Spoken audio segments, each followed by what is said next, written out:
سلامونه د مزل راډیو فیسبوک باندې درنو لیدونکو او لوستونکو ستړي مشئ. وخت مو په خیر. پام وکړئ د نن ورځې څو وروستیو او مهمو خبرونو ته.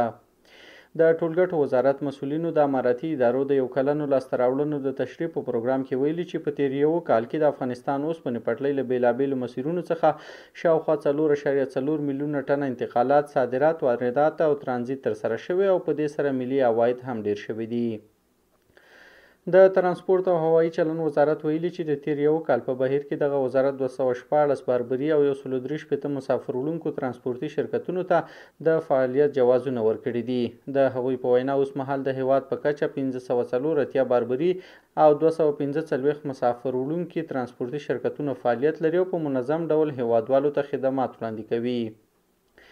د نورستان ولایت د کانونو او پټرولیم ریاست مسؤلین وایي چې د دواب ولسوالۍ اړوند د ماوی له بېلابېلو کانونو څخه ترلاسه شوي ګرانبیه او نیمه ګرانبیه ډبرې نن ورځ د ازادې بولۍ له لارې د 150 میلیونه افغانیو په ارزښت وپلورل شوې. په دغه ډبرو کې کونزایټ، بیروج، مارګنیټ او بلور شامل و چې وزن یې 8 ټنو ته رسېدو.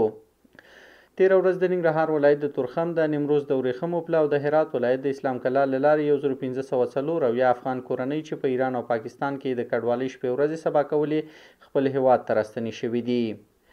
د ایراني رسنیو د راپورونو له مخې د ایران په زاهدان ښار کې نن سهار وسلوالو کسانو د عدلیې وزارت پر ودانۍ برید کړی چې له امله یې 15 تنه وژل شوي او 14 نور ټپیان شوي دي. د جیش العدل ډلې د برید مسؤلیت منلی او چارواکو ویلي چې 3 بریدګر وژل شوي او ودانۍ له مراجعینو خالي شوې ده. او د برتانیا د بېلابېلو سیاسي ګوندونو 221 غړو په یو پرانیستي لیک کې د لومړي وزیر کایر سټارمر له حکومت څخه غوښتي چې ترڅو په راتلونکي اونۍ کې د ملګرو ملتونو له لوري د فلسطین په تړاو له جوړېدونکي کنفرانس وړاندې د فلسطین دولت په رسمیت وپیژني.